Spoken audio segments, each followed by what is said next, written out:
قبل ما نبدأ الفيلم صلوا على النبي. بتبدأ قصتنا ببنوتة شكلها كيوت لكنها مختلة عقليا واسمها كوين، وكانت مرتبطة بالجوكر بعد ما اتعرفت عليه في مصحة نفسية، وكانت هي العقل المدبر لجميع المصايب اللي الجوكر عملها. وبعد ده كله الجوكر باعها وكسر قلبها، ومن اللحظة دي غيرت شكلها وبدأت صفحة جديدة، بس ما زالت حزينة على الجوكر اللي كسر قلبها، وعلقت صورة ليه وكل ما تصحى ترشق سكينة في وشه كنوع من أنواع الانتقام، وصممت إنها تشتري حيوان يسلي وحدتها. طبعا أي بنوتة كيوت بتشتري قطة أو كلب لولو، لكن الضبع دخل قلبها أول ما شافته، ولأن الضبع بياكل لحوم كانت كل يومين تقتل واحد عشان تأكله، وحاولت تتأقلم مع الناس لكنها كانت مؤذية ومفيش في قلبها رحمة، وكانت بتحب تعمل مشاكل في أي مكان، وبالليل بترقص في كباريه وقلبت كوباية الخمر على واحد قاعد مع مراته، قال لها أنت مجنونة ولا إيه؟ ونطت على رجله وكسرتها. كل الموجودين في المكان خافوا منها، قالت لهم في إيه يا جماعة؟ قال لي أنت مجنونة، فحبيت أثبت له إن كلامه صح. بيشوفها سايونيس صاحب الكباريه وزعيم أخطر عصابة في المدينة، وقال لها اللي أنت كسرت رجله ده السواق بتاعي، وكان نفسه يتخلص منها ويقتلها بس خاف من الجوكر لأنه فاهم إنها لسه مرتبطة بيه، وقال لها بعتي سلام للجوكر، لكنها بتتضايق لما بتسمع اسمه وبتفكر في طريقة تنتقم بها من الجوكر. بتطلع من الكباريه سكرانة وبتفضل ماشية لحد ما بتوصل لمصنع الجوكر. بالصدفة بتلاقي شاحنة غاز طبيعي وفرصة الانتقام بتيجي لحد عندها. السواق واقف بيعمل بيبي في أمان الله، لقى الشاحنة ماشية لوحدها بتمشي بأقصى سرعة، وبتسيب جزمتها على دواسة البنزين وبتنط من الشاحنة.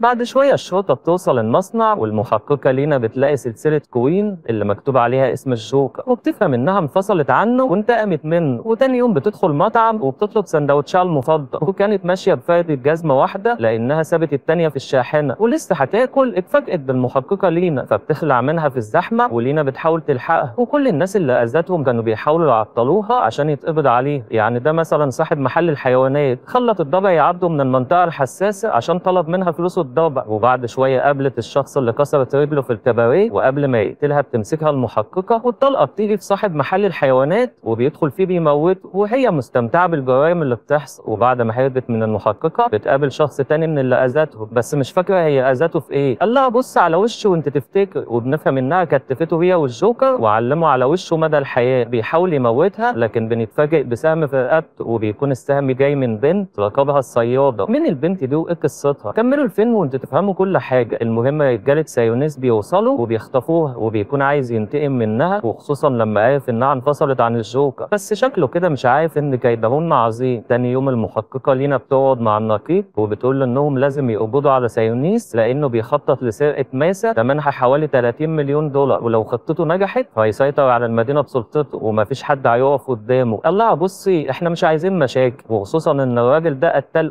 وانت عارفه ممكن يعمل فينا ايه. بتتصدم من رد فعله وبتفهم انه جبان. في الناحيه التانيه سايونيس بيتكلم مع المساعدين بتوعه فيكتور وديانا، وبيطلب منهم يسرقوا المسا من المكان اللي وصفه له. فيكتور قال له هتعمل ايه مع كوين؟ قال له كوين ده هموتها موت بطيء عشان استمتع وهي بتموت قدام. المهم بيوصلوا للمكان وديانا سرقت الماسه وقالت له خليها معاك على ما اجيب العربيه. في اللحظه دي بنشوف بنت نشاله اسمها كاين بتسرق الماسه من جيب فيكتور بدون ما يحس، وبتوصل الشرطه وبتقبض عليها لان كذا شخص بلغ عنها. وفيكتور بيتفاجئ انها سرقت منه الماسه، وكانت بتحاول تخبي الماسه بس مش لاقيه مكان، فبتضطر انها تبلعها. واول ما سايونيس وصل له الخبر اتعصب وقال لهم عيله صغيره تعمل فيكم كده؟ وانت يا اخويا عامل لي فيها شبح ومقطع وشك بالموس وتيجي طفله تعلم عليه. بعد كده سايونيس بيفتكر انه خاطف واحده ممكن تجيب له الماسه من بق الاسد، اكيد انتوا عارفين مين. قال لها انا كنت هقتلك بس انكتب لك عمر جديد، في طفله سرقت مني ماسه ب 30 مليون دولار والبنت دي اتقبض عليها، انا عايزك تجيب الماسه دي من تحت الارض. قالت له بس كده؟ دي لعبتي يا باشا. بتوصل لاسم الشرطه وبتقول للظابط عايز ابلغ عن جريمه. قال لها حصلت امتى؟ قالت له هتحصل حالا، وبتلبسه كيس رمل في وشه وبتضرب باقي الظباط واحد ورا التاني وبتخلص عليهم. بتدخل قسم السجون، ولان السجون مقفوله بسيستم بتعطل السيستم كله عشان تطلع البنت، وكل المساجين عارفينها لانها السبب في حبسهم. واول ما بتوصل لكاين السجون كلها بتتفتح وبتكون فرصه ليهم انهم ينتقموا منها. قالت لكاين دقيقه واحده هشوف الاشقيه دول عايزين ايه وهجيلك. You give us joy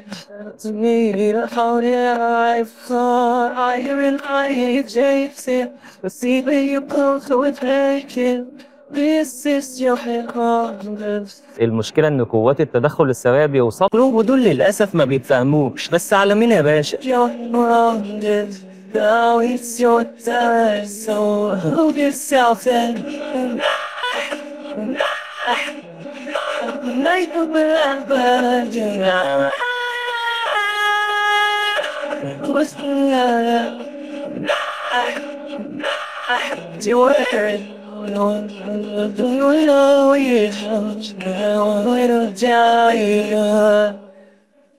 Hold yourself in. بعد ما خلصت عليهم بتتفاجئ بالمحققة لينا قدامها وقالت لها من الموبايل وسلمي نفسك. قالت لها الموبايل اهو. Hold yourself in.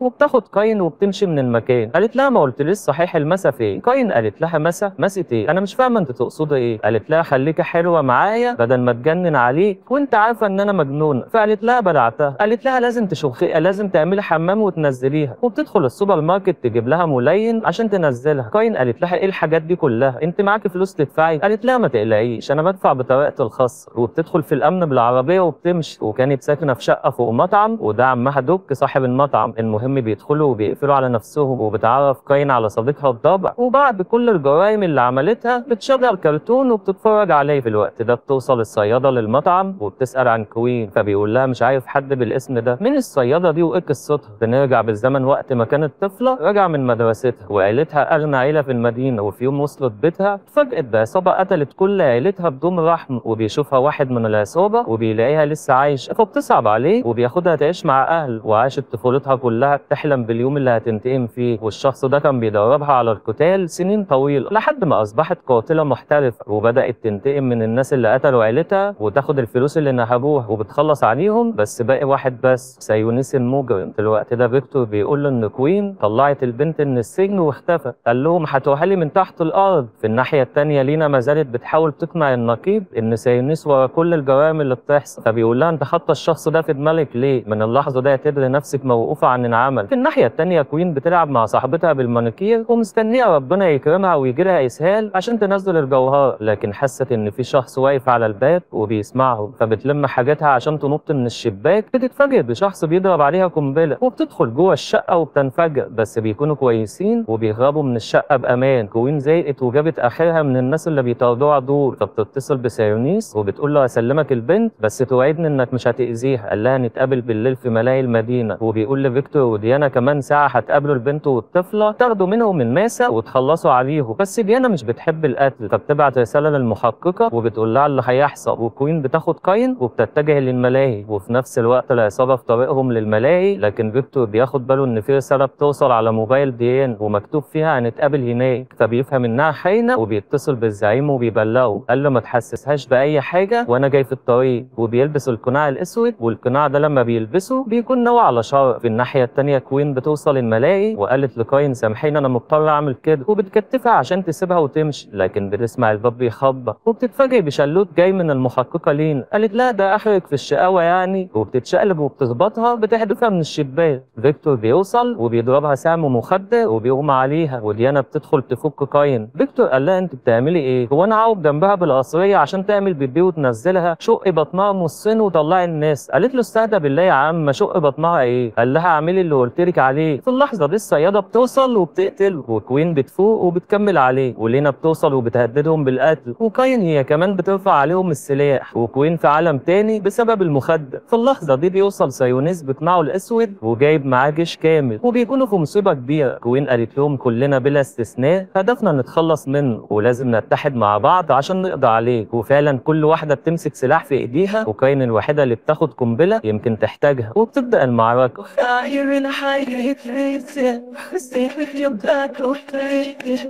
This is your moment. To discover yourself. Hold yourself like a wind. صح. المشكلة انهم بيخطفوا كاين وبتحاول كوين تلحقها، لكن بتيجي عربية وبتربطها. بتوصل الصيادة وبتديها حبل تمسكه وبتساعدها للوصول ليهم، وبتوصل كوين العربية اللي خبطتها وبتخلص على كل اللي فيها، وبتنزل للصيادة تاني وبتساعدها للوصول لعربية سايونيس، وفعلا بتطلع عليها وبتضرب السواق، وسايونيس مش بيقدر يسيطر عليها وبيربطه في تمثال. بتفضل تبحث عنه في كل مكان، بتلاقيه ماسك كاين وبيهدد بقتلها، وبتتأسف لكاين لأنها خانتها وممكن تموت بسببها. فبتقول لها ايه رأيك في الدبلة دي؟ وبتتفاجئ انها شدت دبلة القنبلة بعد ما حطتها في جيب سايونيس، فبتستغل الفرصة وبتحدفه والقنبلة بتنفجر فيه. وتاني يوم الخمسة بيحتفلوا بالانتصار العظيم اللي عملوه، وبتقوم كاين تدخل الحمام عشان تطلع الماسة. كوين قالت لها انا جاي اساعدك، والمفاجأة انهم بياخدوا الماسة وبيخلعوا، والثلاثة دول بيتفقوا انهم يعملوا فريق للقضاء على المجرمين. كوين بتبيع الماسة وبتدي كاين نص الفلوس، وبيكملوا حياتهم مع بعض. اشوفكم الفيلم الجاي.